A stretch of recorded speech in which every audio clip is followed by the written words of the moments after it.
ლევი-სტროსი და ფსიქოანალიზთან ერთად სიმეტრია და დისიმეტრია. ანუ რა და მოკლედ ვინც არის სტრუქტურული ანთროპოლოგია, მათ შორის მეც ისე ამომწურავად როგორც ამ სტატიაშია, ძალიან რთულია ამ ყველაფრის ერთი იმით თვალის გადავლებით გაგება. ანუ რითი იწყებს ოლივიე დუვილი, კუნას სიმღერა, აი ამ ტომის სიმღერა, რომელიც ესე იგი ჩვენ ნახეთ სიმბოლურ ეფექტურობაში ლევი-სტროსთან, რომელიც გამოიყენება იმის რომ ეძახიან ქალ შამანს, ქალთან რომელიც ვერ შობიარობს და ეს ქალი მღერის ამ სიმღერას ამ ტექსტებით, რომელიც მეორდება და მეორდება ესე გაუთავებლად და ეს შესაძლებელს ხდის რომ ქალმა იმშობიაროს. ანუ ლევი-სტროსის ტექსტის ორი დონე შეიძლება გამოვყოთ ლევი-სტროსთან ტექსტის. ერთი არის ეს ეფექტურობა, ეფიკას, როგორც თვითონ მე ამ შემთხვევაში უკვე ლაპარაკობ ლევი-სტროს და ოლივიე დუვილის სტატიაში. ეფექტურობა, რომელიც განპირობებულია გარკვეული დისპოზიციით და ამ შემთხვევაში დისპოზიციაში იგულისხმება გარკვეული ჩარჩო, რომლის ფარგლებშიც აღესრულება ეს რიტუალი და მეორე დონე არის ენის ემპოზისიონ, ანუ აპლიკაცია ენის, აი როგორც სხეულზე რო საფენი დაადოთ, ენის გამოყენება, ენის აპლიკაცია სხეულზე, როგორც მაგალითად ხო, აი რაღაცაზე დაადებთ. და ენა ახდენს ქალის წარმოსახვითი რეგისტრის ორგანიზებას, რაც ცვლის, ესე იგი ახდენს რეორგანიზაციას მისი იდენტიფიკაციების და სხეული იწყებს სწორად გამართულად ფუნქციონირებას. ესე იგი აპარეიაჟ კორპორელ, აპარეი არის აპარატი და აპარეიაჟ არის აპარატივით რო აეწყობა. ხოდის კარგ გავაგებთ, რომ ეს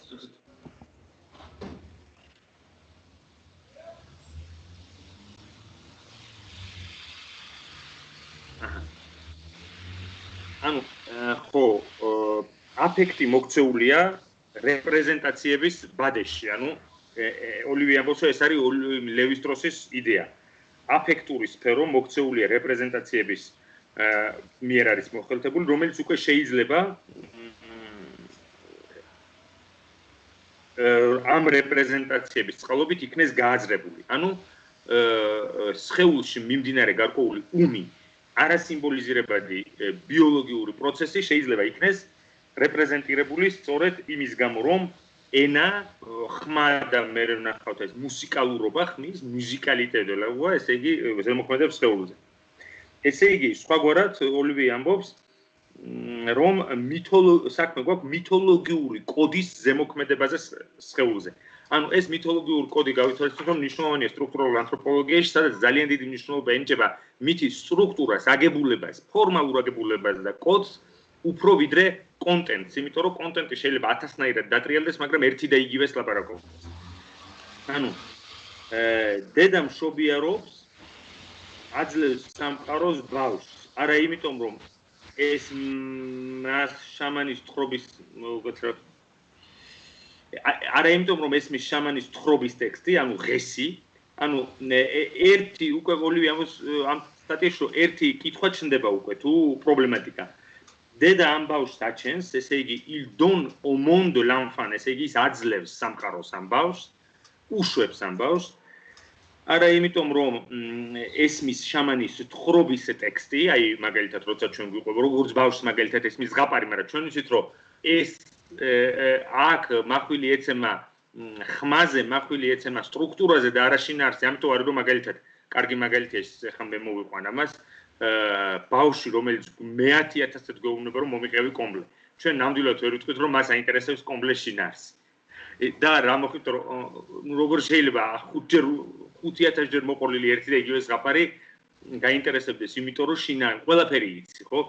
ანუ თვითონ მოთხრობა, არა იმიტომ კი არ შობეროს რომ მოთხრობა ზემოქმედებს მასზე, არამედ თვითონ ეს ქალი არის არამედ მისი ამ ქალის თანამონაწილეობა დამყარებულ დისპოზიციაში. ანუ გარკვეული სტრუქტურული და სიმბოლური წესრიგი მყარდება, რომელშიც არის ჩართული ეს ქალი.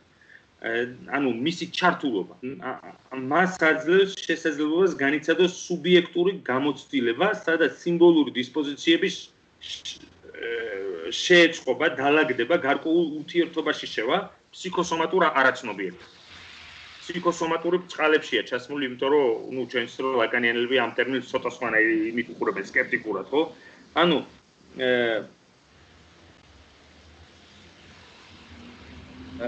ეს არის გარკვეული სუბიექტური გამოცდილება, სადაც სიმბოლური დისპოზიციები შედის და ლაგდება და გარკვეულ ურთიერთობაში შედის ქალის არაცნობიერთან, რაც აორგანიზებს მის სხეულებრივ პროცესებს.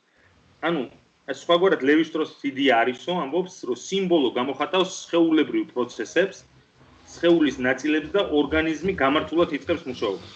ყარდება ანალოგიები სხეულსა და სიმბოლოს შორის. ანუ ანალოგიები მაგალითად იქ არის ხო რაღაც თეთრი ზეწარი, სადაც მოდის სისხლი და რაღაცა წითელი ეს წითელი არის მაგალითად ეს სისხლის სიმბოლო და ასე შემდეგ. ხო, ანუ ანალოგია სიმბოლოსა და სხეულის ფიზიოლოგიურ ფუნქციებს შორის. სიმბოლური ეფექტურობა მდგომარეობს ამ ანალოგიების ჰომოლოგიურ ერთიანობად ტრანსმუტაციაში. რას შეიძლება ნიშნავდეს ეს, რომ სიმბოლოსა და სხეულს შორის მყარდება გარკვეული ერთიანობა. ტრანსმუტაცია გულისხმობს იმას, რომ ის რაც მიმდინარეობს როგორც წმინდად ბიოლოგიური პროცესი, შედის გარკვეულ სინერგიაში წმინდად სიმბოლურ პროცესთან. და ეს გვაძლევს გარკვეულ მუტაციას. რაც არის ადამიანური მდგომარეობა, ხო, კონდიციონიმენტ. არის კიდეც ეს არის, რასაც ენა უკეთებს ადამიანს. ეს ენა არის, რაც ჩემში იწვევს ამ ტრანსმუტაციას, როგორც კულტურული სუბიექტი. ამიტომ ჩვენ ვიცით, რომ ადამიანი ამ ტრანსმუტაციის პროდუქტია, განსხვავებით ძაღლისგან და ცხოველისგან, რომელიც ძალიანად და პატიოსნად ემორჩილება ინსტინქტს. ანუ სიმბოლური მასალის ოლივიე ამბობს ახლა, რომ სიმბოლური მასალის გამოყენება ხდება სომატური სხეულის ასაგებად. ანუ ეს სომატური სხეული აგებულია სიმბოლური აგურებით. და ეს სიმბოლური აგურები როცა ირღვევა, ჩვენ ვიცით, რომ მაგალითად სხეული განიცდის დისოციაციას და ასე შემდეგ ფსიქოზის დროს. ხო, ეხლა ოლივიეს კითხვა ჩნდება, რომ ის რომ სიმბოლური სისტემა ზემოქმედებს სხეულზე, ეს არის სულ რისი თქმაც ლევი-შტროსს უნდადაო, ეს ხო ყველა მიცისო. ამბობს, რომ ლევი-შტროსს სურდა ეთქვა, რომ ნებისმიერი სიმბოლური სისტემა, სიმბოლოებისგან აგებული სისტემა მე აი ძალიან ეს თარგმანიც არ არის, ჩათვალეთ, რომ რაღაც ჩემი სუბიექტური ის არის, რა ქვია, ინტერპრეტაციებიც კი არ არის, აი რა როგორც გავიგე მოკლედ ისე გიყვებით. ამიტომ არანაირად ამას არ აქვს ამ მოხსენებას დავით რო ვაკეთებ ობიექტურობაზე პრეტენზია. ანუ ლევი-შტროსს სურდა, რომ ნებისმიერი სიმბოლური სისტემა, სიმბოლოებისგან აგებული სისტემა ეფექტურია, გააჩნია სიმბოლური ეფექტურობა გამოუკიდებლად იმ ლოკალური თეორიებისა და ტექნიკებისაგან, რომლებიც ლაპარაკობენ ამ სისტემებზე. ანუ ლოკალური თეორიები და ტექნიკებში რა იგულისხმება? აი, როგორც ახსინდა მაგალითად შამანი თუ რატომ არის ეს მითი, ეს სიმღერა ეფექტური და ასე შემდეგ. აიგე? რამდენიც მე ვხვდი. ხო, ახლა ყველაზე მნიშვნელოვანი რომ კარები აღია და წვიმის ხმა ხო არ შემოდის? არა. 1955 წელს ეს 1954 წელს არის აღწერილი შამანის ეს სიმღერა და ამ ქალის შობიარობა, აგრეთვე ევროპელი დასავლელი ანთროპოლოგების მიერ და 1955 წელს მიშელ პერინიმა აღმოაჩინა, რომ ეს შამანი ქალი, რომელზეც არის ლაპარაკი ლევი-შტროსის სტატიაში, ლაპარაკობდა ეზოთერულ ენაზე, რომელიც სრულიად გაუგებარი უნდა ყოფილიყო მშობიარე ქალის. ანუ წარმოიდგინეთ, რომ თქვენ ხართ კახეთში და მოიყვანეს მეგრელი შამანი, რომელიც მეგრულად რაღაცას ხო ძალიან 99% ვერ გაიგებს რას ლაპარაკობს. და ეს სერიოზული დარტყმა თითქოს სერიოზული დარტყმა ლევი-შტროსის კონსტრუქციაზე, იმიტომ რომ ადამიანს თურმე არ ესმის შინაარსი რაზეა ლაპარაკი. მშობიარე ქალი. და მას ესმოდა ეს ხო ჟღერადობა ამენის, მაგრამ არ შეიძლებოდა გაიგო მისი. ვინმე შეიძლება თქვას, რომ ლევი-შტროსი მოთხოვდა, რა თქმა უნდა, ლევი-შტროსის თეორია ამით არ ინგრევა, თუმცა უნდა ვთქვათ, რომ ფსიქოანალიტიკოსებმა პერინის აღმოჩენა ცოტა წაუყურეს. ანუ გაატარეს ორიდან ყურში, იმიტომ რომ ძალიან უსიამოვნო რამე. ლევისტროსი ისევე როგორც საერთაშორისო ფსიქოანალიტიკური ასოციაციის წარმომადგენელმა გაატარეს ორიდან ყურში ანთროპოლოგების აღმოჩენა, რომ არავითარი პირველყოფილი მამის მკვლელობა ისტორიულად არ ყოფილა. როგორც ტოტემში და ტაბუშია. ახლა მაგრამ ამ შემთხვევაშიც ლაკანიანელები ამტკიცებენ, რომ ეს ანთროპოლოგიური სამეცნიერო დასკვნა სრულიად არაკნინებს ტოტემს და ტაბუს პირიქით აღამაღლებს. ამ შემთხვევაში ახლა ოლივიე დუვილი იტყვის, რომ პერინის აღმოჩენა, რომ იმ ქალს არის მოდაფეგრული ენა, პირიქით აამაღლებს მის სტატიას სიმბოლური ეფექტურობის შესახებ. მაგრამ რატომ ფიქრობს ოლივიე დუვილი ასე? კარგად ვერ გავიგე, ამიტომ უკვე შევდივარ იმ საერთო ზონაში, საიდანაც ანუ ლევისტროსი გამოყოფს სამ ენას. ენა, რომელიც ლაპარაკობდა, რომელიც შეიძლება აღიწეროს სოსურის, ფერდინანდ დე სოსურის აღნიშნული აღსანიშნის თეორიით და ენა იაკობსონის და ამავე დროს რომან იაკობსონის რუსი ლინგვისტის მეტაფერომ-მეტონიმი. ანუ აქ არის საქმე ენაზე, რომელსაც ჩვენ გვასწავლიან სკოლაში, როცა თქვენ სწავლობთ ინგლისურს, ფრანგულს, ანუ სადაც არის აღნიშნული და აღსანიშნი, ზითეიბალ, ლაფნეტ და ასე შემდეგ. და მეტაფერომ-მეტონიმი, რაც გამოიყენება მეტაფორა და მეტონიმი. მეორე ენა ეს არის მითოპოეტური ენა, სადაც საქმე გვაქვს ალიანსთან, სიტყვასა და საგანს, სიტყვასა და საგანს შორის, ესე იგი საქმე ეხება ენას, რომელსაც გააჩნია საკუთარი ეფექტურობა. ანუ საქმე ეხება იმას, რომ მაგალითად ანეკდოტით ნათქვამ, ლექსად ნათქვამ სიმართლეს უფრო მეტი ჭრა აქვს, ასე ვთქვათ, და უფრო მეტი ეფექტურობა აქვს, ვიდრე იგივე რამეს მოთხრობილს. და მესამე ენა ლევისტროსისთვის არის მუსიკის ენა, მუსიკალური, სამუსიკო ენა.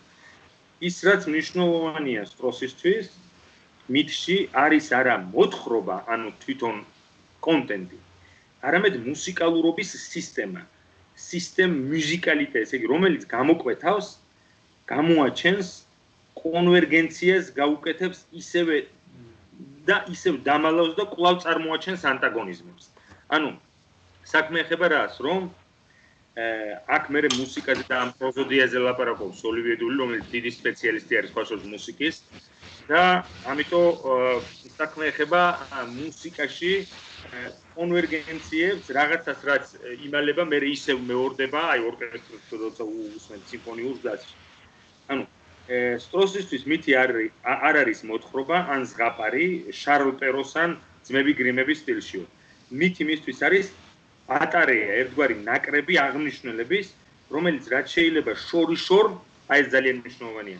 რაც შეიძლება აშორებს ერთმანეთს, აი ეკახტე ნიშნავს რას? მაკრატელი მაგალითად, ხო? ერთი თავი რო ზემოთ მიდის, მეორე პირდაპირ პროპორციულად ქვემოთ მიდის. აი მაკრატელის ეფექტივით აშორებს ერთმანეთს ანტაგონისტურ წყვილებს. ანუ რომელიც რაც შეიძლება შორიშორს ალაგებს ანტაგონისტურ წყვილის ორ შემადგენელ ელემენტს, რასაც დაეფუძნება სხვა დანარჩენი მეორადი კონტრადიქციები. ანუ რაზეა ლაპარაკი, ვეცდები რომ ავხსნათ. მითი ქმნის განყრას, განსვლას, მაქსიმალურ დისტანციას ორ ანტაგონისტს შორის, რაც სიცოცხლეს ხდის შეუძლებს. ანუ ერთად პირველი და ფუნდამენტური ანტაგონიზმი სიკვდილსა და სიცოცხლეს შორის. ოლივიე დუვილის სხვა სტატიები, რომელიც ამიგითავს, იქ ამბობს, რომ მელანქოლია, იმიტომ არის საზარელი მდგომარეობა სუბიექტთან, რომ ეს ორი ანტაგონისტი, სიცოცხლე და სიკვდილი, რომელსაც მითოპოეტური აზროვნება ასე შორიშორ ალაგებს ერთმანეთთან, მელანქოლიის დროს, რადგანაც მითი, ფანტაზმის სტრუქტურა ირღვევა, ეს ორი ანტაგონიზმი, ეს ორი აღნიშნული ერთმანეთს ეწებება. და ხდება კატასტროფა სუბიექტის ფსიქიკურ ცხოვრებაში. და სწორედ მითის ფუნქცია და ფანტაზმის ალბათ სუბიექტთან არის, რომ ამ ორ ანტაგონიზმს შორის, მაგალითად, სიკვდილსა და სიცოცხლეს შორის, რომელიც არის ფუნდამენტური მაგალითი. მაგალითად, ეს განსვლა სიკვდილსა და სიცოცხლეს შორის და დისტანცია, რომელსაც მითი ინარჩუნებს, საფუძვლად უდევს დიფერენციაციას, შემდგომ დიფერენციაციებს მეომარსა და მიწათმოქმედს შორის. ის ვინც კლავს, ან თავად ხდება, ეს არის მეომარი, კი კი დონ ლამოღალოთ, კი რდანაც რომელიც თავად ხდება ან ვინც კლავს და ის ვინც დაკავებულია მიწათმოქმედებაზე, მიწათმფლობელს შორის, ანუ მეომარი და მიწათმფლობელი. ის ვინც დაკავებულია გარდაცვლილების დამარხვით, მაგრამ ამავე დროს დაცულია თვითმტრისგანაც კი. მაგალითად დაპირისპირება მონადირესა და მიწათმოქმედს შორის. ეს შემდგომი დაპირისპირება კიდეც, რომელიც აღმოცენებულია დაპირისპირებაზე მეომარი და მიწათმფლობელი, რაც სიცოცხლის სტრუქტურაციას ახდენს.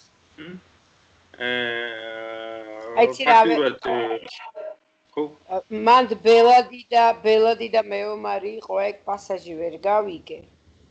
Google-ის გამო არა, თარგმანის გამო არა. ორი ანტაგონისტურია, ხო? მიწათმოქმედი და მეომარი და ბელადი. არა, როგორც chef de terre. ფრანგულში არის მიწათმფლობელი, ესე იგი ნახე, ხوارი ერთი ვინც არის მემამულე, მიწები არის. მეორეა მიწათმოქმედი, agriculteur და მესამეა guerrier მეომარი და მონადირე. გულისხმობ ტრადიციული საზოგადოება როგორ შეიძლება რატომ არის ეს chef de terre, რატო უნდა იყოს დაცული მტრისაგან? ვერ გავიგე. ერთი ფუძე დავიკითხე ეგ ფრაზა. ვერაფერი ვერ გავიგე, ხო? და რატომ არის chef de terre ის ვინც მარხავს მკვდრებს? ესე იგი რაღაცა უნდა ვიცოდეთ ეს შეუნება და ადათი რა სადღაც ბევრი მითის აქვს მოყოლილი ისტორიული ამის მიღმა რა ლევი შტროსის სტატია მაქვს სტრუქტურის ნაშრომი წაკითხული სტრუქტურ დე მით სადაც არის ეს მაგალითები ძალიან დიდი ხნის წინ ძალიან გამიჭირდა იმის გაგება და ფაქტურად როგორც ჩანს დავიწყებას მივეცი ძალიანად მაგრამ იქიდან არის ესე იგი ეს კაცი ლევი შტროსზე ლაპარაკობს და თან გონია რომ ყველაფერი უნდა კონდეს მის საკითხი. მითი არის ოპოზიციასა და კონტრადიქციებისაგან ქმნის ერთგვარ ორკესტრს. ანუ დაბალი და მაღალი, ქალი და კაცი, სიკვდილი და სიცოცხლე, მეომარი და მიწათმოქმედი, მაგრამ ერთი რომელიც კლავს ან თავად კვდება, რომელიც გამოხატავს სიკვდილს და მთელი მითოლოგია მეომრის შესახებ, ჩვენ ვიცით რომ მეომარი აგამემნონი და ბერძნულიდან დაწყებული და არა მხოლოდ ხო მეომრების მითი, აქილევსი, ოდისევსი და ყველანი მეომრები არიან ესენი, ვინც მიწაში არის ითხრნებიან და არის კიდე მთელი მიწათმოქმედი, მაგალითად იგივე აბელი მიწათმოქმედი იყო, ხო? და ასე შემდეგ. ანუ დასაბამიდან ეს, მაგრამ აქ უფრო ლევი-შტროსი ლაპარაკობს იმ ლოკალურ მითებზე და არა ესეთ უნივერსალურზე. ლოკალურში გულისხმობ ამერიკის ტომები, ამ სამხრეთ ამერიკის ტომები, ბრაზილიის და ასე შემდეგ, მაგალითად ეს კუნა და ეს. მაგრამ იქაც იგივე თემატიკა არის, ხო? და რო ეს არის ერთგვარი ორკესტრი ამ დაპირისპირებების, ანუ მითი შესაძლებლობას ის ორკესტრირებულად შეეწყოს დაპირისპირებული ფენომენები არ ქვია ამას რეალური ასპექტები როგორც არის სიცოცხლე და სიკვდილი. ხო, მე ლაპარაკობს იმაზე, რომ ხომაზე გადავალთ არ მასვიზამ გავუშვი. გიგა მითის იდეა არის რომ ორკესტრირებულად შეეწყოს ორივე ანტაგონისტური იდეას, აი ამ ჯაჭვს, ხო? ერთი სიკვდილის იდეა, მეორე მისი ანტაგონიზმი. ეს მესამე თვითონ მითია, რა მესამეზე ლაპარაკობს, ეგეც ვერ მივხვდი. ეს მესამე, ეხლა გეტყვი, მისთვის ეს მესამე არის ზუსტად ის, რამაც განკურნა ის ქალი. ხმა და მუსიკა. აი ეს რიტმულობა.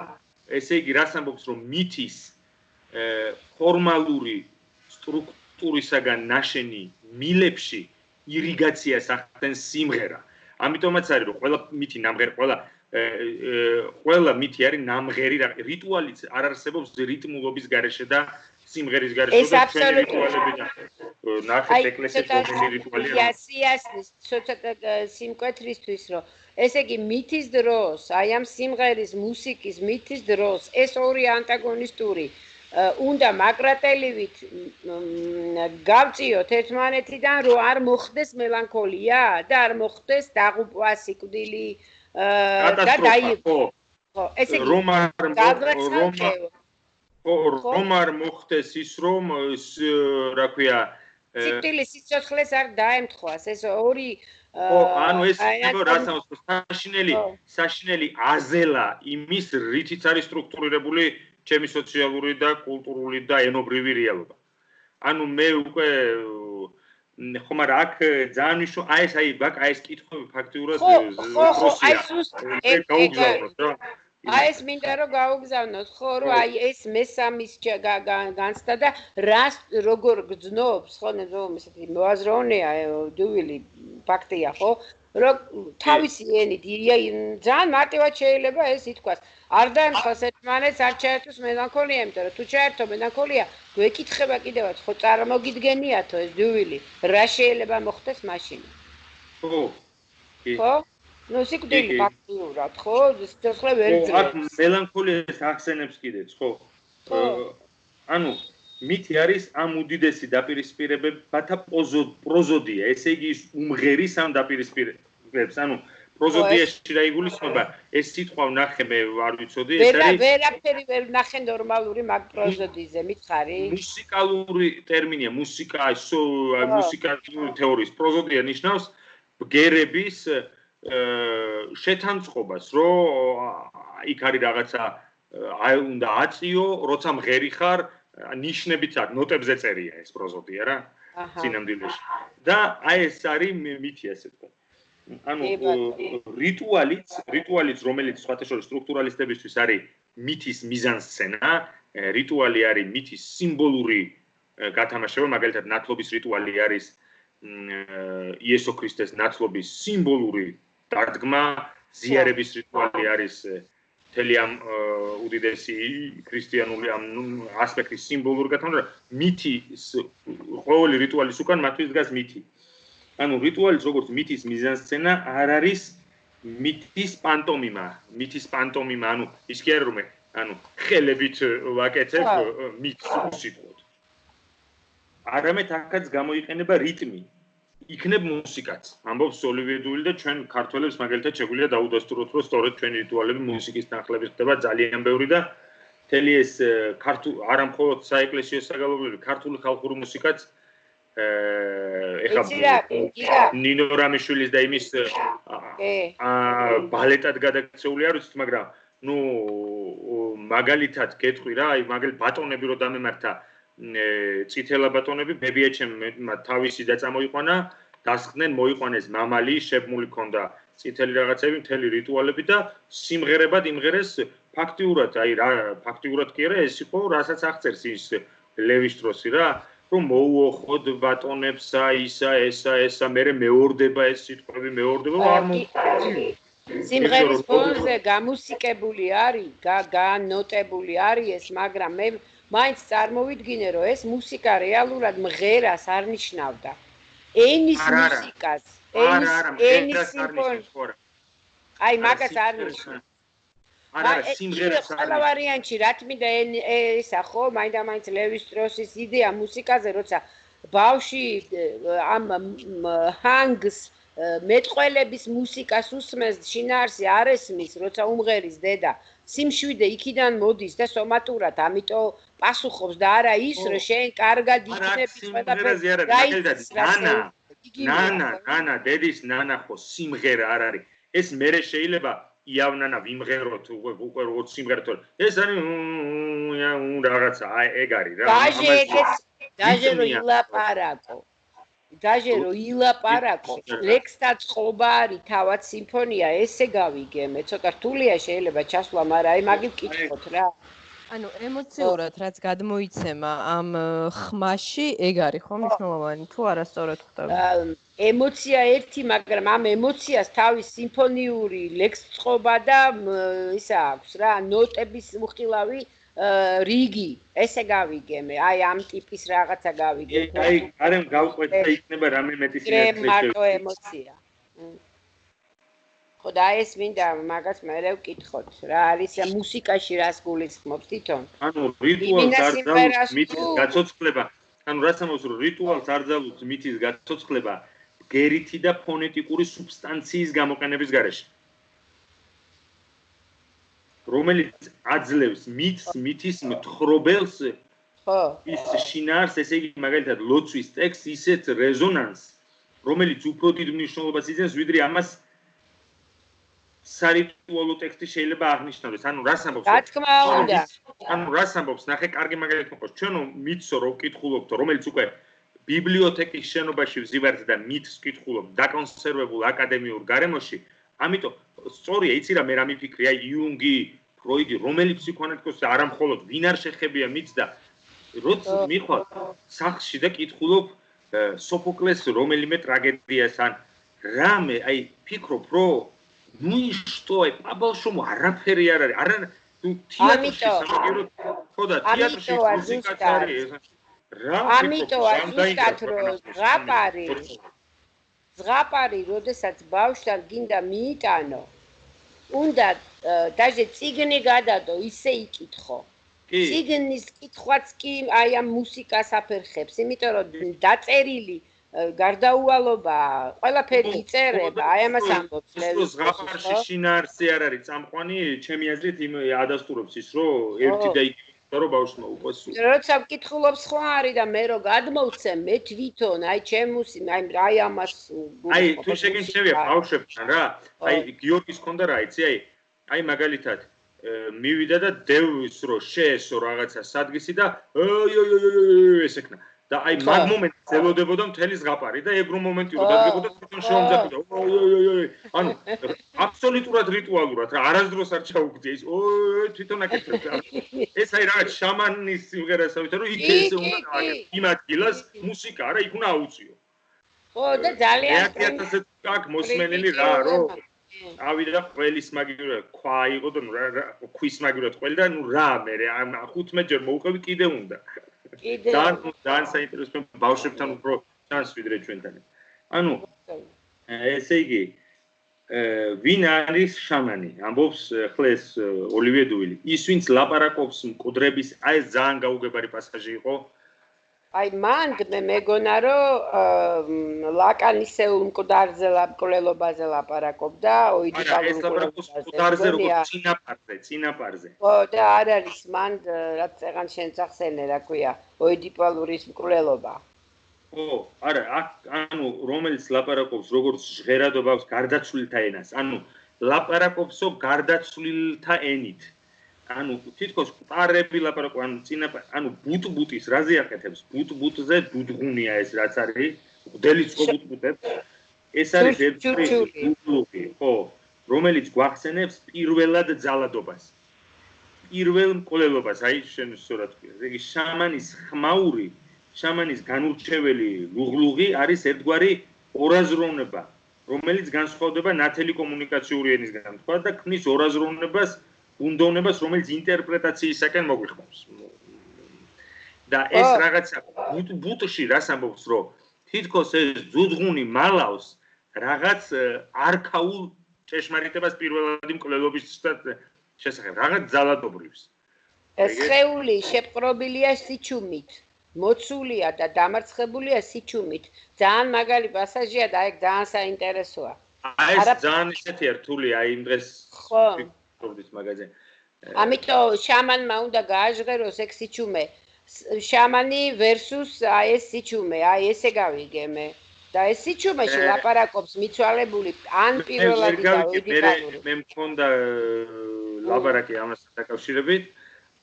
რომ ესე იგი შამანის შესაძლებლობას აძლევს იმ მშობიარე ქალს il donne le silence don არის მიცემა როცა აძლევს შუჩუმას როგორც მოს რომ გააჩუმობს რომ თვითონ ლაპარაკობს ან რაზე ლაპარაკი რომ ამ ქალის სხეული და ფსიქიკა ხმაურობს ეს არის უწესრიგო ხმაური და აი ეს შამანის სიჩუმე როგორც დუმილი როგორც რო დაჯდება დაიწმინდება რაღაცა გაიგე მე მგონი ამაზეა ლაპარაკი მაგრამ ესეც მე პირიქით გავიგე მადლობთ კი მივხვდი რასაც ამბობ კი ბატონო თუ თქვენც თუ გაიგეთ ან კითხვები ან რაღაცა ხო ძალიან ისეთია ჩავიაროთ ეს ტექსტი არ გამოვა გადავხტებით და ამოვარდება თავიდან ხო ანუ თითოეული პროტაგონისტი იწვევს და ასოცირდება სხვა პროტაგონისტთან, ანუ გულისხმობ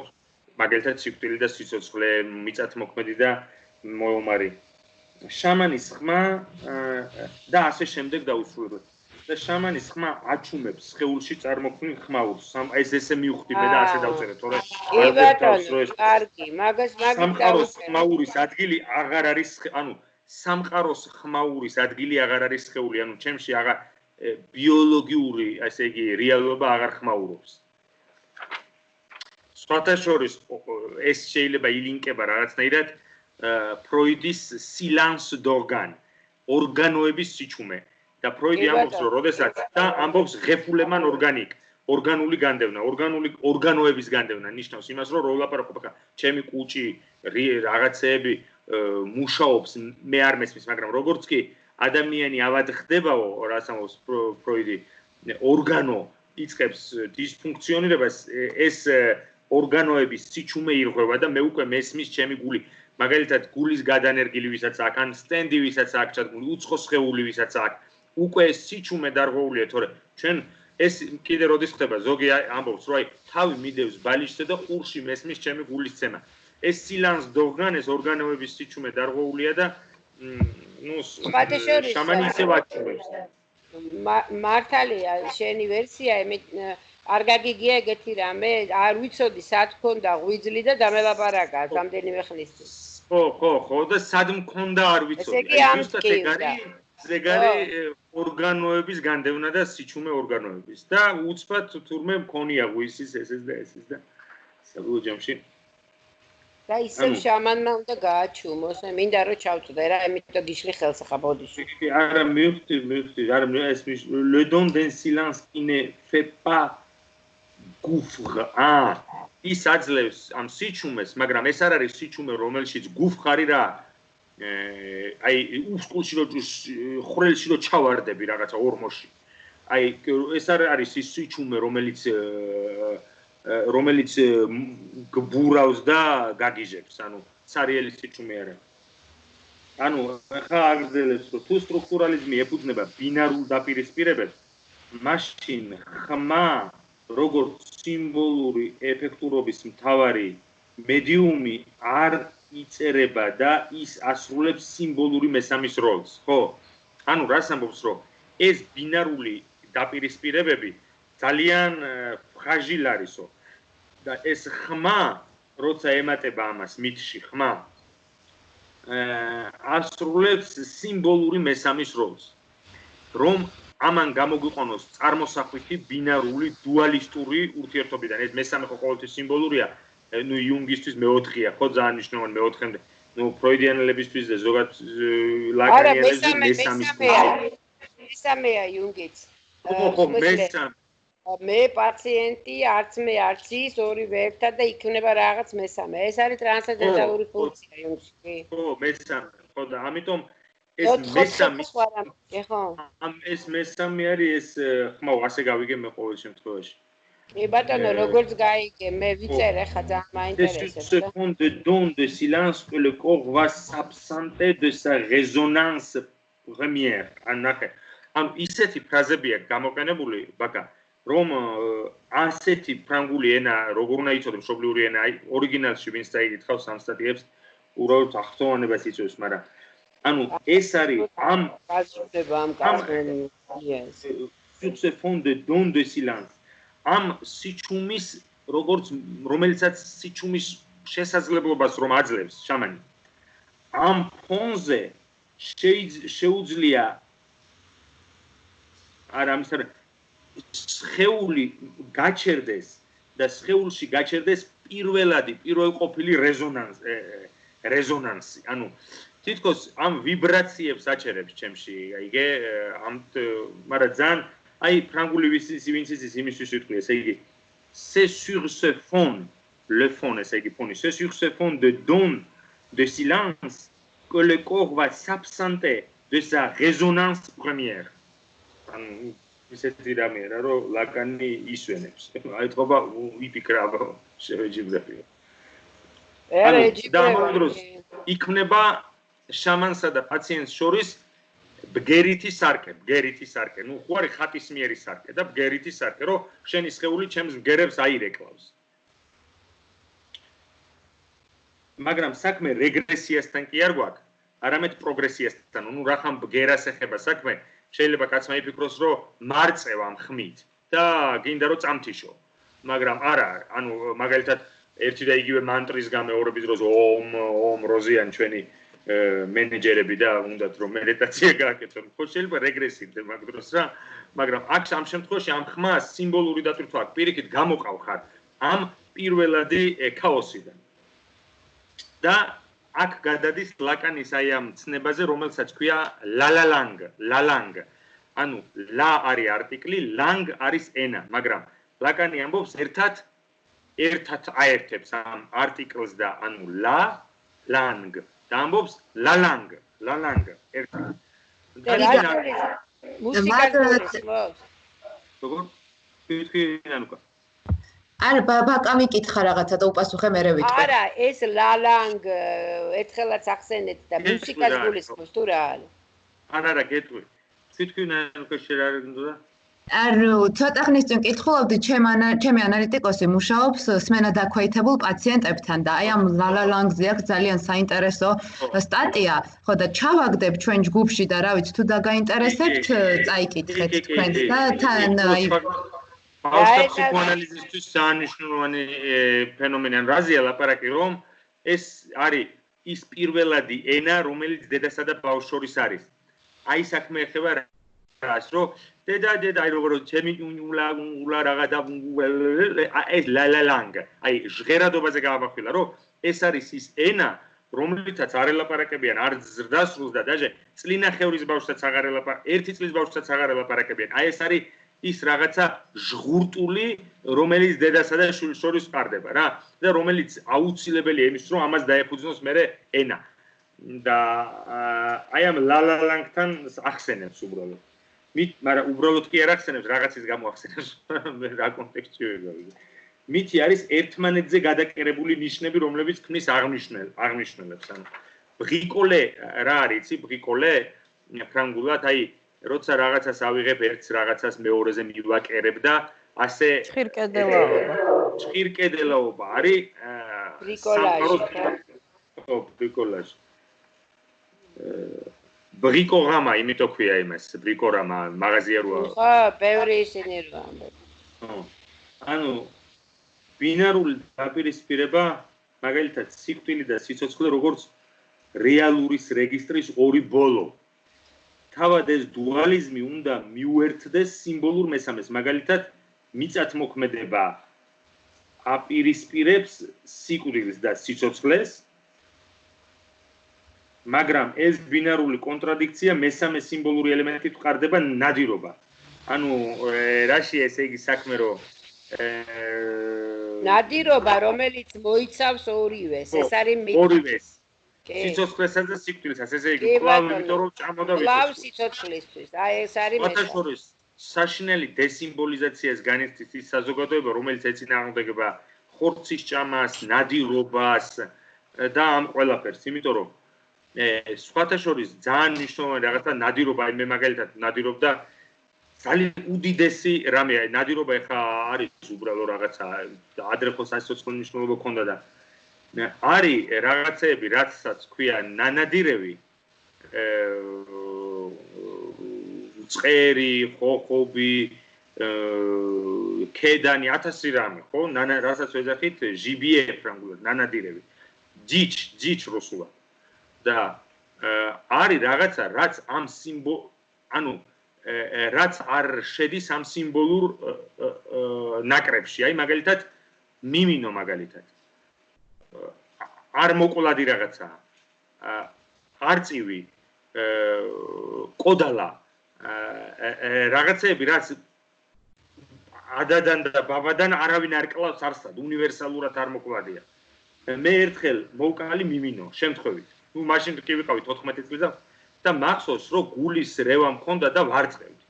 აი ზუსტად ისე კაცის მოკლა, კაცის კვლელობის შემდეგ რო აქ ხალხს რა. რატო? იმიტომ რომ ის აბსოლუტურად სხვა სიმბოლური სამყაროდან არის, და მწყერის სხვა სიმბოლური სამყარო მწყერს რო კლავს 3000 წელი კლავს ადამიანი შენ იმის შთამომავალი ხარ და მიმინოს 3000 წელი აკრძალულია იმის მოკლა და იმას რო კლავს შენ ისეთ წითელ ხაზზე აბიჯებ ფეხ ზუსტად ამაზეა აქ ლაპარაკი რა რომ ფაქტიურად მითის წინააღმდეგ მიდიხარ იმიტომ რომ მითის სადაც არწივი მიმინო და მტაცებელი ფრინველი მონაწილეობს სულ სხვა სამყაროა და ის არის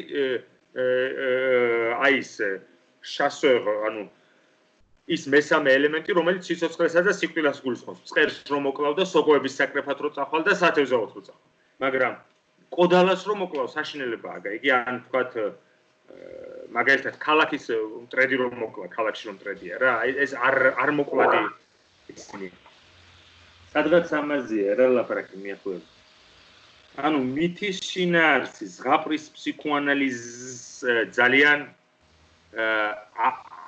აკრიტიკებს სტრუქტურალიზმი და ნუ ოლივიე დუვილი მათ შორის ანუ მაგალითად ზღაპრის ფსიქოანალიზის ყველაზე ბრწყინვალე წარმომადგენელი არის ფროიდიანელებთან ბრუნო ბეტელჰეიმი ლუნგიანელებთან ლუიზა ფონ ფრანცის წაკითხული მაქვს და ბირქს არის კიდე ხალი სიბლი ბირქჰოიზერ ესე ქვია ეგეთი იმას დედის არქეტიპია გაანალიზებული ზღაპრებში სადაც სულ დატვირთვა გინდა ეს ბეტელჰეიმი თქვი გინდა ის მოდის ზღაპრის შინაარსზე რა და ანალიზი კონტენტის ეს ამბობს რომ ესო ბეტელჰეიმის და ეს ზღაპრების ფსიქოანალიზი არ გეგონოთ არამედ გულისხმობს კოდს რომელიც აერთიანებს ერთმანეთთან აკავშირებს არტიკულირებას ხდის შესაძლებელს კონტრადიქციების ანუ მე მაგალითად ერთხელ ვუთხარი ოლივიეს ვუთხარი ერთხელ სუფრაზე რომ ბეტელჰეიმთან წითელ ქუდას ანალიზი წავიკითხე ეგ რა არისო წითელ ქუდაშიო მგელმა რო შეჭამა ეგ კი არ არის თავარიო მან ფერებია ყველაფერი ანუ ფერებით თამაში ხდება ანუ ფერები არ ვიცი წითელი ქუდი როა კიდე სად არის მან ფერები არ ვიცი ნუ ყოველ შემთხვევაში აღარ ჩავეგით ეს ისტორია მარია ლუიზა ფონ ფრანცი მე მაგალითად სულ არ ვიყავი აღთოვანებული მაგ წიგნით სიმართლე გითხრა იმიტომ რომ ძალიან მაგარი მოაზროვნეა და ძალიან ესეთია რა გონიერი და ცდილობს რომ იუნგის 4-ებაში მოაქციოს ყველა ზღაპარი რუსული გინდა თუ რა გინდა ივანუშკა დურაჩეკა 4-ებაში რა სამი წამყვანი ფუნქცია და მეოთხე მოჩანჩალე აი ეს ადამიანის სტრუქტურაზეა ლაპარაკი და ცოტა ვერ გავიგე ეგა ზუსტად ბრუნო ბეტელჰეიმსაც როცა იკითხავ ცოტა ის არის იცი მოსაწყენი მაგალითად ნიფნიფი ნაფნაფი და ნუფნუფი ორალური ფაზაა რაპუნცელი და ის ეს ოიდიპოსია ის მამა ის დედა ეს კასტრაცია გეგონება ესე იგი აღებული აქვს და ამას ესე იგი მარკას ესე დაასრულებს ენით და მიაწევებს სუფთა მარკირება არის ჩემი აზრით ეს ცოტა რუხი მგელია როგორ წითელ ქუდა და რუხი მგელი წითელ ქუდა და რუხი მგელი ხო სერიბოლ სერი გამომივიდა ანუ ამ ორი დაპირისპირებული ველის ერთმანეთთან დაახლოება კატასტროფას იწვევს მაგალითად სიკვდილის და სიცოცხლის სიახლოვე მელანქოლია როგორც დემიფიკაცია ალბათ ან მითი რაღაც ძალადობრივი საფუძველზე აღმოცენებული ანუ რას ამბობს რომ პირველადი მკვლელობა მამის კანიბალიზმი რომელიც ჩვენს კულტურას წინ უსწრებს ხო კანიბალიზმი ტრის მოკვდინება სიკვდილის რეალობა როგორც რაღაც ძალადობრივი თავისთავად და ასე შემდეგ მითი აქ მოდის როგორც ამორტიზირებას ახდენს ჩემსა და სუბიექტს შორის ძალადობრივთან ანუ რომ თავით არ დავეჯახო ამ კედელს და ამიტომ ამბობს რომ მითი რაღაც ძალადობრივის საფუძველზე აღმოცენებული და როგორც კი ეს კონტრადიქციები ერთმანეთს უკავშირდება მე ამ ძალადობის სვერტლ ხვდები ძალადობის არა სოციალური და გაგებით რომ ვიღაცა ძალადობს ჩემზე ცხოვრების რეალობის ბუნების რეალობის სიკვდილის რეალობის ორგანიზმის რეალობის ძალადობის რა ანუ მითი ქსოვს გზას მაგისტრალურ გზას სამყაროდან სხეულამდე სხეულიდან რეპრეზენტაციებამდე ამ ხალის შემთხვევაში ხოლო ამ ხალიჩას აქვს ზუსტი სტრუქტურა ანუ ეს ხალიჩა მითის ოლივიესთვის და სტრუქტურალისტების არ არის ესე რაღაცა კონკრეტული ხალხების შემთხვევითი შემოქმედებითობის ნაყოფი ან როგორც ახლა მაგალითად მოდერნ არტია, როგორც მივასხამ საღებავს და ისე დალაქავდება ის არის. ანუ ეს არის რაღაც რორშახის ლაქა, ეს არის აი ამ ტაპისერი, ესე იგი ამ ნაქსოვ ხალიჩას მითის აქვს კაცრი სტრუქტურა, რომლის ინერვაციასაც ახდენს ხმა. ხმა არის მთავარი გარანტია ამ სტრუქტურის, ამ ქსოვილის არსებობის. ხმა არის წყალი, რომელიც რწყავს მითოპოეტური ლოგიკის ფორმალურ არხებს. ანუ ხმა არის წყალი, რომელიც რწყავს მითოპოეტური ლოგიკის ფორმალურ არხებს, სტრუქტურას. ანუ ფაქტურად ეს არის აი მიახლოებით რაღაც სათამაშოს რომ მოუტანთ ბავშვს და იქ აწერია, რომ წყალს რო დაასხამ, აი მაგალითად გიორგის მისცეს რაღაცა ბურთი. წყალს რო დაასხავ, 5 დღეში იქიდან გახდა ყურდღელი რა. გაიბერა და ნუ იქ სტრუქტურა ჩადებულია, მაგრამ ზე წყალი თუ არ დაასხი არაფერი არ არის რა. აი მაგაზე ლაპარაკობს, ან როგორც თესლს რო ჩააგდებ, ხო? იმ თესლს ხო რიბონუკის დნმ-ი უკვე აქვს, 100% რეჰანი არ გამოვა წითელი ფერის არ იქნება, იქნება რა ფერისაცაა. ოღონდ წყალი არის ეს ხმა. როგორც მე რა. ეხლა ვეთქვი ოლივიეს, რომ ეს ჩამოთოს მაგასთან ეს მეტაფორა. გამოვაჩორა ბუშკიდან ყურდღელი. მითი, ესე იგი, სუბიექტი და მითი.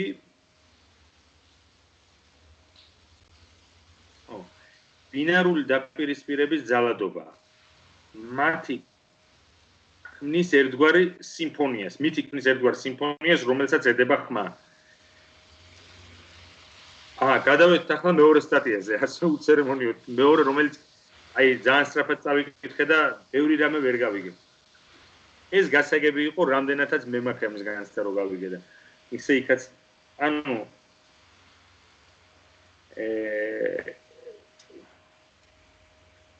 განსხვავება ლევი-სტროსსა და ფსიქოანალიზის შორის რაში მდგომარეობს, ამას ქვიეს ლევი-სტროსის და ფსიქოანალიზის სიმეტრია და დისიმეტრია.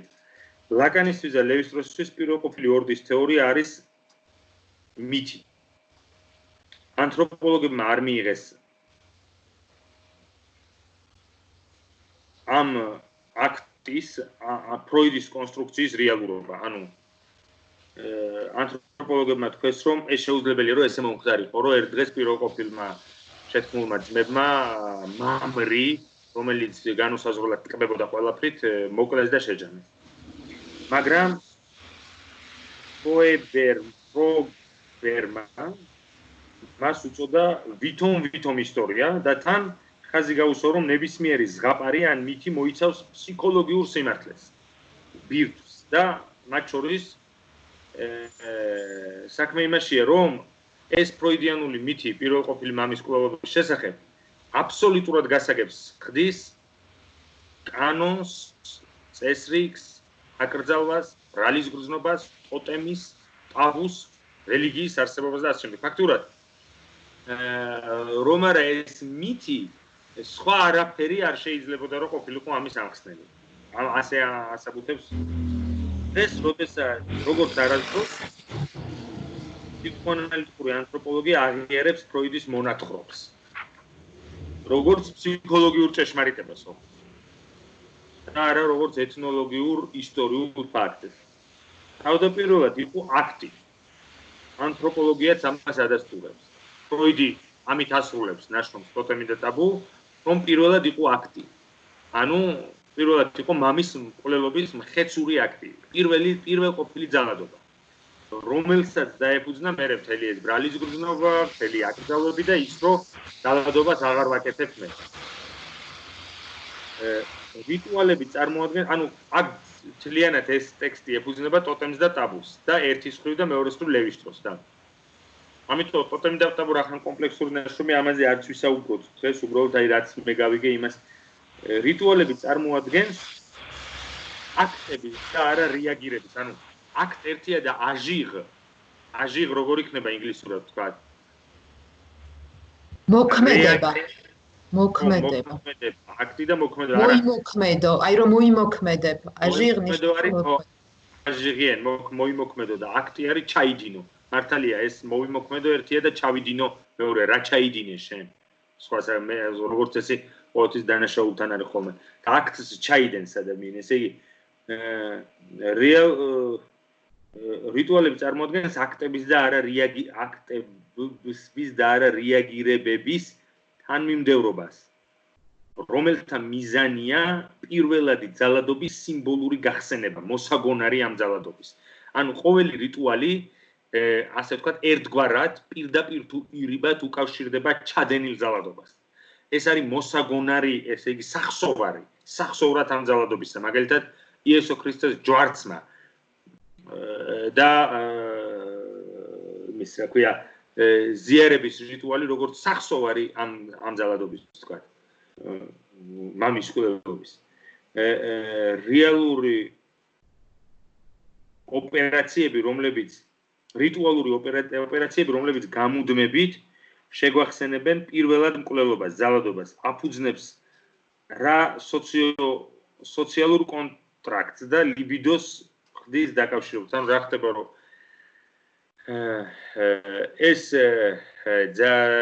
ფსიქიკური ენერგია, ლიბიდო და დესტრუქციული ენერგია მოხელთებულია რიტუალის მიერ, რომელიც შესაძლებელს ხდის სოციალურ კავშირებს. ანუ რაშია საქმე, რომ მაგალითად ბავშვი როცა დაიბადება, ის არც არსებობს, თუ გნებავთ კულტურულად და სოციალურად. ნათლობა ხდის, ნათლობის რიტუალი თუ წინადაცვეთის რიტუალი მის ჩაწერას ახდენს სოციოკულტურულ სივრცეში. ამიტომ არის რომ რიტუალი სიმბოლურ სოციალურ კავშირებს ქსოვს. ამიტომ არის რომ ცოლი მოვიყვანე რიტუალი, მოვკვდი რიტუალი, ბავშვი გამიჩნდა რიტუალი, დაბადების დღე მაქვს რიტუალი, ახალი წელი რიტუალი, ანუ ყველაფერს ჩიჩილაკი, ნაძვისხე, ყველაფერს სჭირდება რიტუალი იმისათვის, რომ ამან შექმნა სოციალური კავშირები, რომ მე ვიზეიმო ხალხში, ან ვიგლოვო ხალხში და ასე შემდეგ, ხო? ეს არის ერთგვარი კარნავალი, სადაც ფიტულებს ამსხვრევენ ვიდრე გიგანტურ, ანუ აქ საქმე ეხება იმას, რომ რიტუალში ხორციელდება ხშირად რაღაც ფაქტურად თუ რიტუალს გავაანალიზებთ და დავშლით, შიგნით დევს ძალადობა, ვიოლანს პრიმოღძია.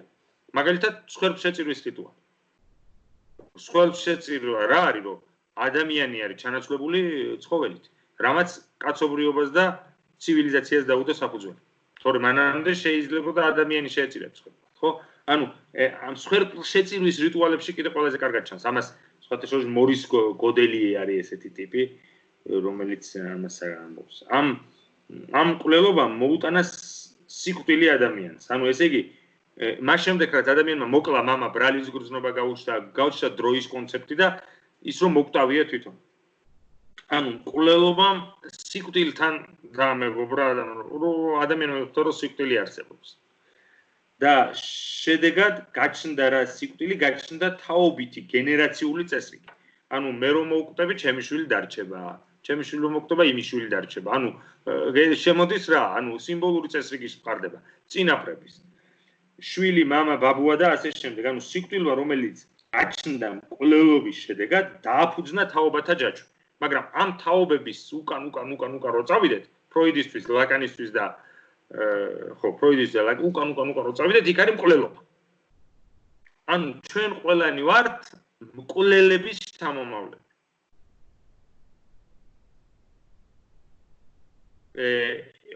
მკვლელების უკვე სანამ კანონი და კულტურა იარსებებდა. და ისე რაც გვარის დაფუძნებები და ის ნახეთ ახლა იმანის მოკლა გამოიქცა იქ და იქ გადავიდა. ძალიან ხშირად არის ეს მკვლელობის ლეგენდა შეიძლება იყოს, მითი, რომ ვიღაცა მოკლეს, ვიღაც მახში, ვიღაც დელადი, ვიღაც ან რაღაცა შეეხნენ და გამოიქცნენ და მერე ორგანიზდა საზოგადოება.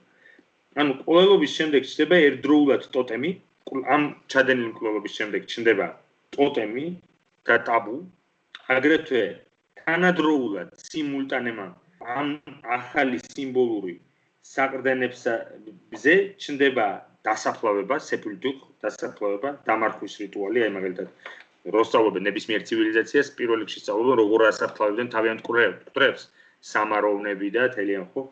აკრძალოთ, ანუ რა ხდება მკვლელობის შემდეგ? ჩნდება ტოტემი, ტაბუ, დასაფლავება, აკრძალვათა სისტემა და ენის კანონები, ენის მიერ დაფუძნებული კანონები, მაგრამ ეს ენდოგამურ კაცრად პატრიარქალურ სისტემაში. აი ეს ვეღარ გავიგე რას ნიშნავს საზღვრით.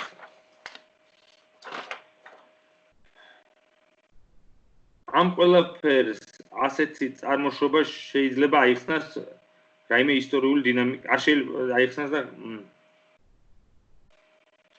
აქ ვეღარ გავიგე ამას გადავალ.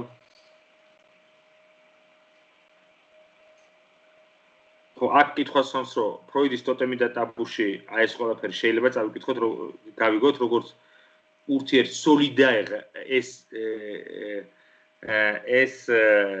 დასკვნები ფროიდის, რომელიც ძივივით არის აწყობილი ტოტემში და ტაბუში, მართლა ასეთი სოლიდარული, ესე იგი ეს მიღებული შედეგები ერთმანეთთან ამდენად სოლიდარული იქნება, კონფლიქტია ამ დასკვნებში ერთმანეთთან, ამაზეა ლაპარაკი. ანუ წარმოვიდგინოთ, ამბობს ოლივიე, მამები მოკლული, ისა ძმები მოკლული მამის გვამის წინაშე. სხეულის რიტუალური მოვლა და მისი ტოტემიზაცია ხდება მერე კანიბალისტური აქტი და შეჭამა.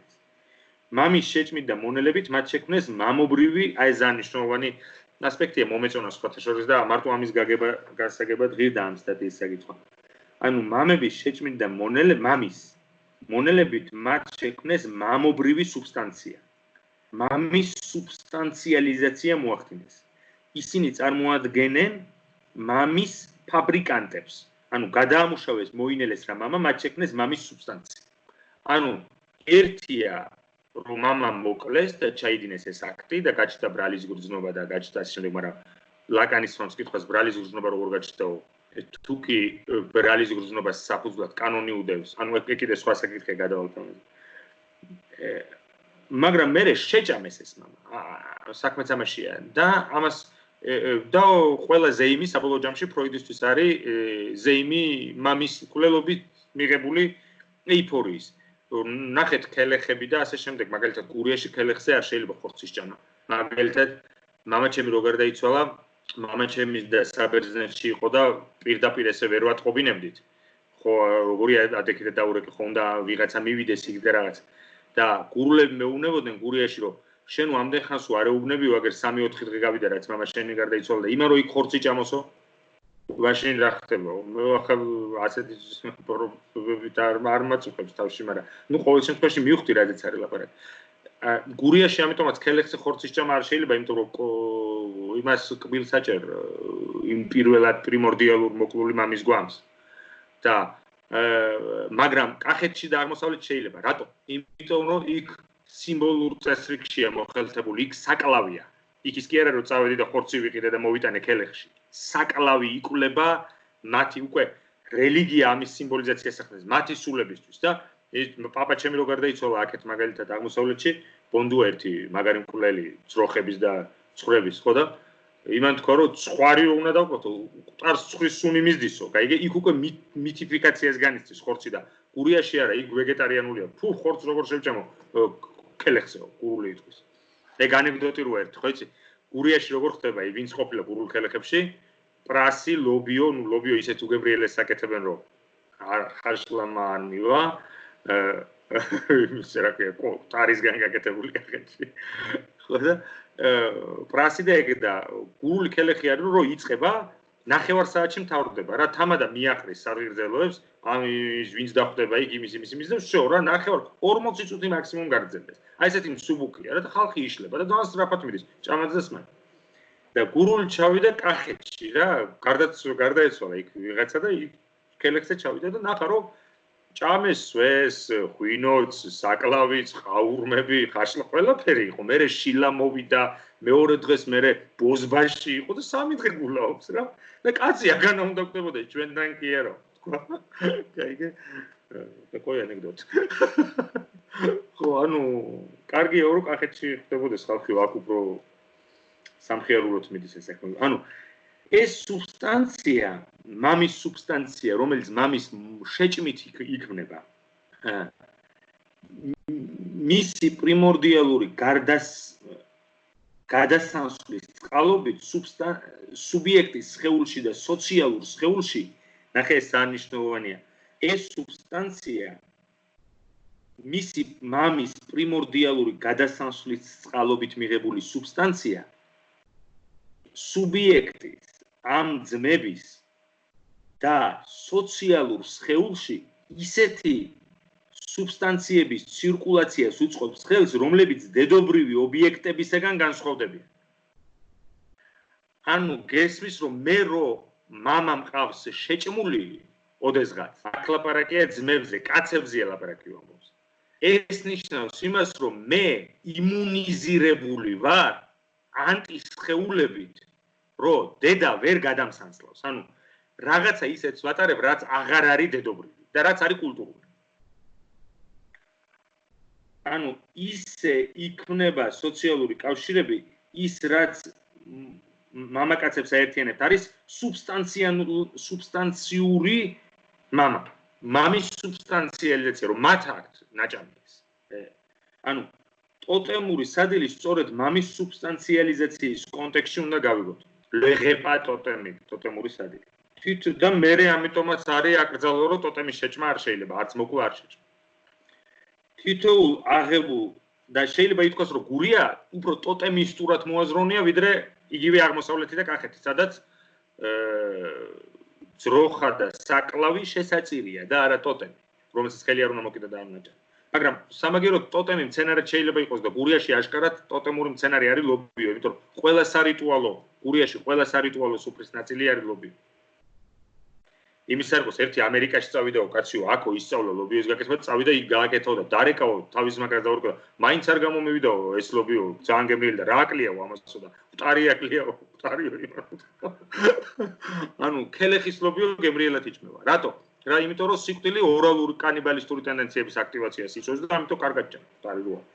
ნუ მეგრელები ისე აკეთებენ, რომ მტარი ყავთ და თან ჭამენ და გურიაში ჯერ უნდა წაიღო დაასაფლავო და მერე მორბიან კისრის ტეხით დასაფლავო. ბოდიშ და გადახვევების მე რომ გურია მაგრად მომენატრა და ძალიან ბევრ ქელეხში, ჩემ და სამწუხაროდ უფრო მეტ ქელეხში მაქვს მონაწილეობა მიღებული, ვიდრე ქორწილში. ისე გიგა გურიაზე გამახსენდა მეც ერთი ამბავი გამახსენდა გურიაზე, რომ მოკლედ ახალგაზრდა მე სადაც ვიზდებოდი გურიაში მეც ბავშვობა მაქვს გატარებული, ახალგაზრდა ბავშვობა მაქვს გატარებული თქო გურიაში და ლანჩხუთის რაიონში აცანაში. ხო და ახალგაზრდა გარდაიცვალა და ასე გამოხატა მთელმა სოფელმა ოჯახის მიმართ სოლიდარობა, რომ მთელი წელი არ დაკლა ღორი.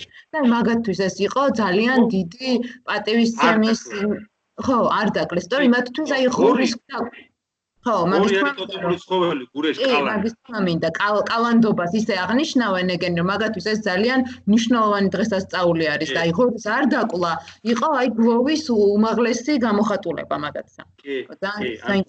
ხო, ანუ იმიტომ რომ უარი თქვეს ზეიმზე, ღორის თავის ირგვლივ ხდება, ტოტემის ირგვლივ ხდება ზეიმი და თუ ტოტემი არ მაქვს, ესე იგი მე შენ გეუბნები, ამით რომ მე ამ წელს არ ვზეიმობ. ხო. ხო, ძალიან მაგარია ტრადიციულ საზოგადოებაში ცხოვრება რო ჯობია და რელიგიურში ამ ტექნოკრატიულ ვერსიას რა თქმა უნდა ხარწმნა რა ჩემთვის. ანუ ამ ყველაფერს ანუ მამის ხო ისეთი სუბსტანცია იქნება სოციალურ სხეულში, რომელიც აღარ არის რომელიც ფუნდამენტურად განსხვავდება დედობრივი ობიექტები, დედობრივი ნაწილაკებისგან. ასე იქნება სოციალური კავშირები. ის რაც მამაკაცებს აერთიანებთ არის სუბსტანციალური მამა. ანუ ტოტემური ხო, ეს ავიკითხეთ, ანუ თითოეული აღებული გვაქვს, ანუ თითოეული ჩვენგანს აღებული გვაქვს რა ლუკმა ამ საერთო სადილიდან ვართ ერთმანეთთან დაკავშირებული ძმები და ვართ მამის სუბსტანციასთან დაკავშირებული. ამიტომ იტყვიან ქართველები მაგალითად რა, პური გვაქვს ერთად გატეხილი. ეგ ძალიან დიდ რამეს ნიშნავს. ეხლა რას ნიშნავს ეხლა? წახვალ რაღაც თაღლაურაშიანი მას შემოიხედე გენაცვალეში და იქ რო თქლეფავ ეს არ არის, მაგრამ ტრადიციულ სუფრაზე პური გავტეხეთ ერთად. ნიშნავს იმას, რომ ისეთ საკრალურ აქტში გვაქვს ერთმანეთთან მიმოღებული მონაწილეობა, როგორ დაძმობილებულები ვართ. ან მაგალითად ქართველებს რო ეთქვა და როგორი კაცია ეს, არ ვიცი, მაგრამ სუფრაზე ვართ ერთად ნამყოფი. მამა ჩემს უთქვამს, ბაბუა ჩემს უთქვამს, სუფრაზე ვართ ერთად ნამყოფი. ანუ ეს ნიშნავს იმას, რომ ჩვენ ვართ ძმები, რომლებმაც გავტეხეთ პური, ანუ ზიარების რიტუალი იგივეა იესო ქრისტე რას უნდა, რომ ყველა მამ ჯამში ჩააწვეთ პური. ეს ჩემი სისხლია, ეს ჩემი ხორცია და შეჭამეთ. პირდაპირ ამაზეა ლაპარაკი. ნუ რა თქმა უნდა, სიმბოლურად.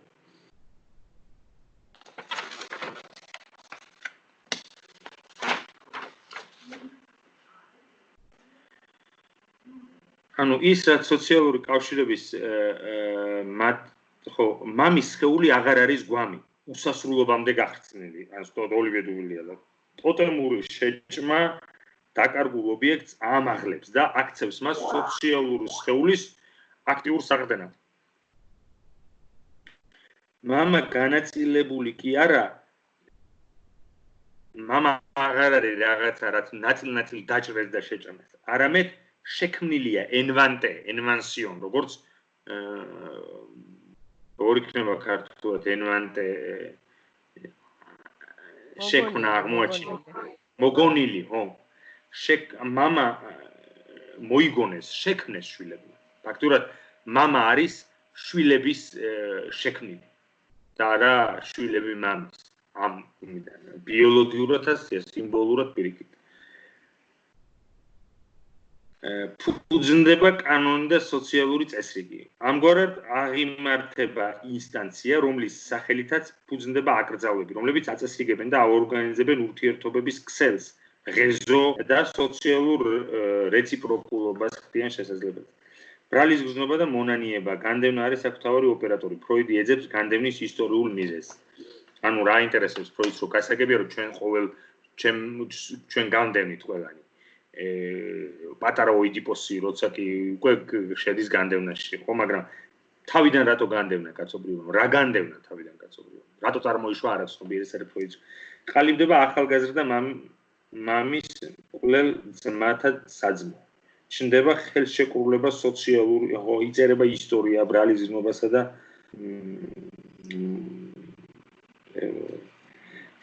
ანუ უკვე გართულდა ეს სტატია აქედან შიში ტაბუს წინაშე მიუთითებს აფექტის არსებობაზე, რომელიც ისტორიულ დიალექტიკას ხელიდან უსხლტება.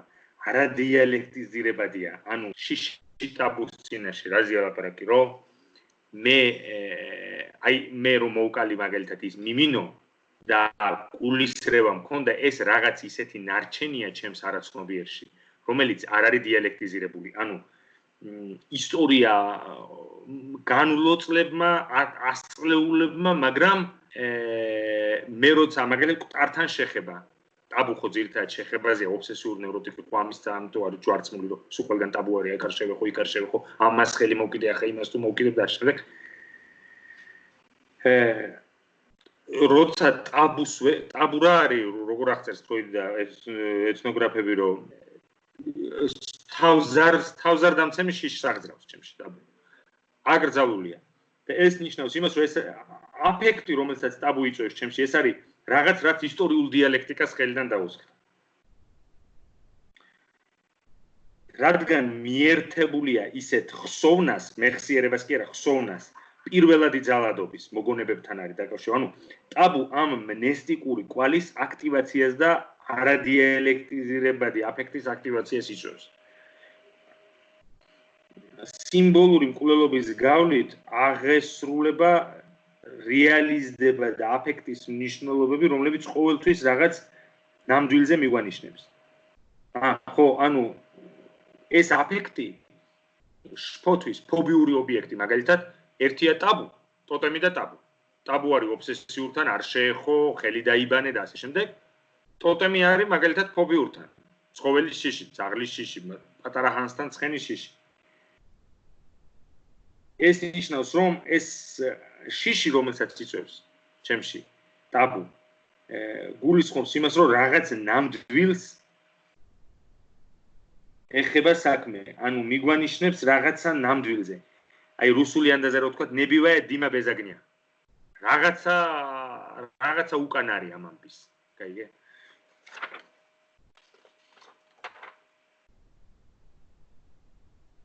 გიგა, ხო შეიძლება ერთგვარად ის იყოს, რომ აი თქვათ ესე თუ შევხედავთ ობსესიურ ნევროტიკთან, უფრო წინა პლანზე დგას მამის მკვლელობის, ანუ იქ ძალიან აქტუალური არის მკვლელობის სურვილი, პარიციდის სურვილი. მაშინ, როდესაც ისტერიულ ნევროსთან საქმე გვაქვს ცდუნების და სედუქციის და ინცესტის აკრძალვასთან, ხო, უფრო წინა პლანზე ეს არის წამოწეული და აი რეალური ამ შემთხვევაში ხო ეს არის, რომ ანუ მასტრუქტურიზირებელი რა განსაზღვრელი რაც არის ამ დროს. ინცესტი და მკვლელობა, ხო, საბოლოო ჯამში ეს არის. კი, იმიტომ რომ იმასთან ის არის უფრო წინა პლანზე და ისტერიულ ნევროტიკთან ეს. კი, ამიტომ ხო, რა თქმა უნდა. ამიტომაა, რომ უფრო ეროტიზირებულია ისტერიული სხეულიც და ფსიქიკაც, ვიდრე ობსესიურ ნევროტიკის. სწორედ. მაგრამ აი უბრალოდ რა არის, იცი, იქნებ, აი მე, აი სტატია ხო გაქვთ მეორე სტატია. ელენე და ნანუკა იქნება თქვენ წაიგითხოთ მაგალითად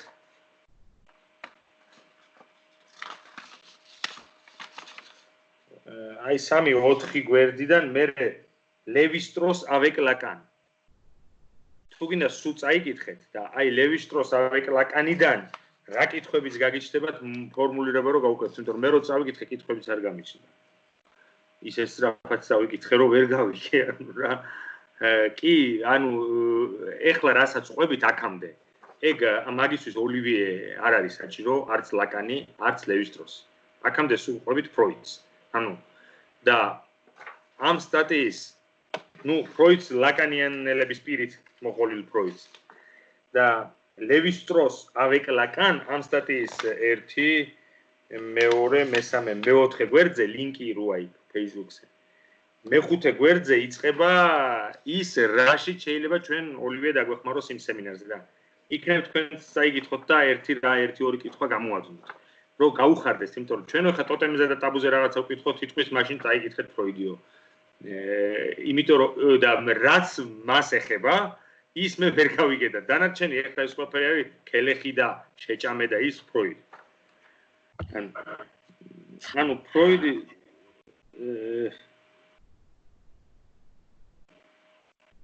ანუ აი ეს ნაწილი შე რო თქვი ეხა აი ბრალი რატო გაჩნდა აი ლაკანიო მაგ კითხვას ვსვავსო ეხა ეგ მაგალითად იქნება საინტერესო რომ განვიხილოთ იმიტომ რომ ანუ ფროიდიანული ახსნა მაინც მგონი ტოვებს რაღაც ლაფსუსებს რომ ანუ იმიტომ გაჩნდა მისთვის რომ ერთდროულად თანახლობელი იყო თან უცხო იყო და რომ მოკლა ანუ თან როგორც უცხო გაუხარდა და ამ სიხარულმა მიანიჭაო დანაშაულის და ბრალის გზნობაო ხო და მაინც რაღაცა ნაკლოვანი არის არა შიშმა რომ შურისძიების შიშმა აი როგორც აი ესე იგი რაზეა რომ როგორ არის ისეთი აფექტი, როგორც არის ბრალის გრძნობა კანონის საფუძველი. ანუ ფროიდი ამბობს, რომ ბრალის გრძნობამ დააფუძნა კანონი, რომ რადგანაც მე ბრალი, მე თავი დამნაშავედ ვიგრძენი, მე გავხდი კანონ მორჩილი. ხო?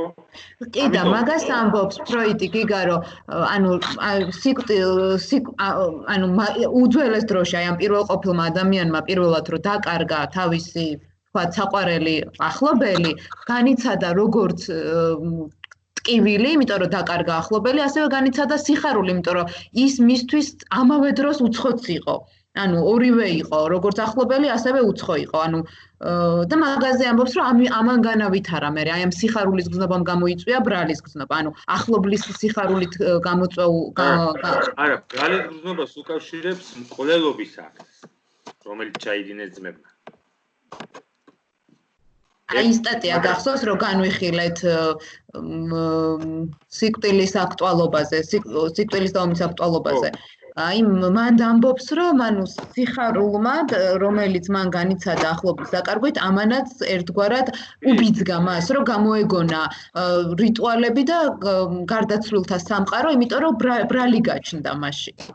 მან ამბობს ეგრე ფროიდი. არა, იქ ამბობს მტერი რომ დაამარცხა.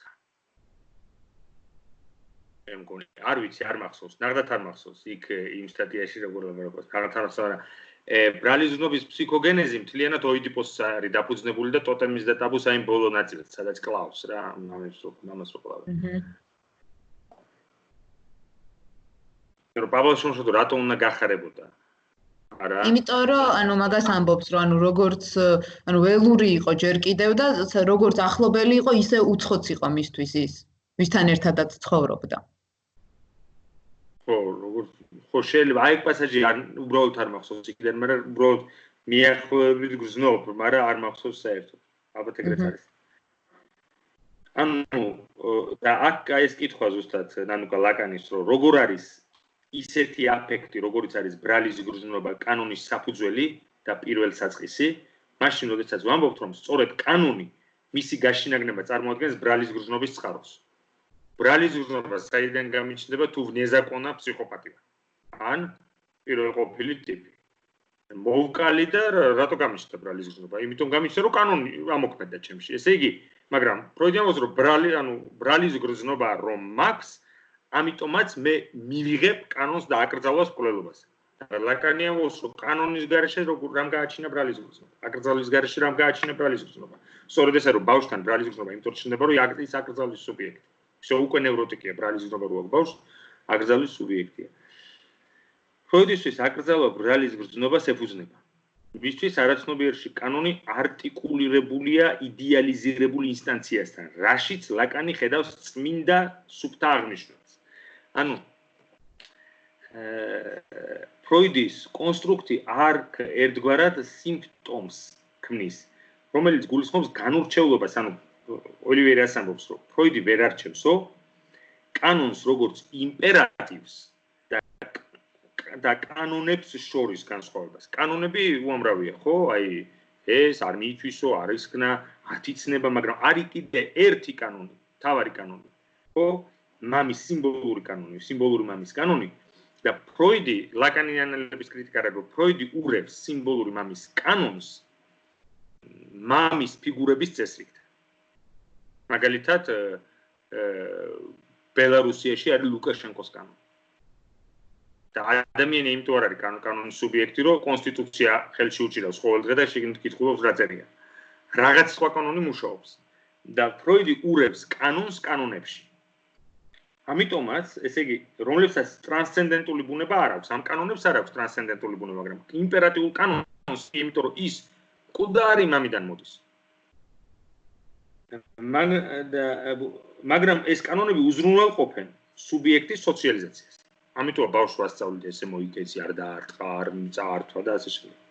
მაგრამ ქვემოთ სიმბოლური კანონი, როგორც მთავარი ლოჟისიერი, მთავარი რა ქვია, მთავარი წამკითხველი. გაიგე? იმიტომ რომ ბავშვი თუ არ არის ამ სიმბოლურ წესრიგის ნაწილი, ვერაფერს ვერ სწავლობს, კანონს, ენას ვერ სწავლობს. შესაბამისად, ბავშვი რომელიც ენას ვერ ეუფლება, ამავე დროს აკრძალვის სუბიექტიც არ არის და ამავე დროს კანონის სუბიექტიც არ არის და არც ბრალის გრძნობის. ანუ ამ კანონს შორის ურთიერთობა არ არის ფროიდთან თეორეტიზაციის საგანი. ეს ჩავარდნა ხომ არ აიძულებს, ამბობს ოლივე, ხომ არ აიძულებს ფროიდს მამის ფიგურა ღვთაებად აქციოს, ლამის, ანუ იდეალიზირებული მამა. რადგან სიმბოლური კანონის ინსტანცია რჩება მხედველობიდან, ფროიდი ზე პატერნალისტი ხდება რა, ასე რომ ვთქვა. ძალიან ფროიდთან იგრძნობა ეს, რომ რეალურ წარმოსახვით და სიმბოლურ მამებს შორის აღრევა. მაგალითად, იმპერატორი, მეფე, პრეზიდენტი მამის ფიგურაა, მაგრამ თვითონაც შვილია. თავისი მამის, ის მამაც თვითონაც შვილია და ასე შემდეგ დაუსრულებად სიმბოლურ მამამდე, რომელიც არის მკვდარი მამა. ამიტომაც ლაკანისთვის le vrai père c'est le père mort. ანუ ნამდვილი მამა ეს არის მკვდარი მამა. ტოტემმა და ტაბუმ პირველყოფილი მამრიდან მოყოლებული მამის ფიგურები დაახვალა. ანუ ხესმის ანუ სულ მამას ხედავს თოიდი. თითქოს ჰუმანიზაცია პირდაპირ იყოს ტოტალურ სიმბოლიზაციასთან დაკავშირებული. ანუ ხო თითქოს ჰუმანიზაცია პირდაპირ იყოს დაკავშირებული ტოტალურ სიმბოლიზაციასთან. ანუ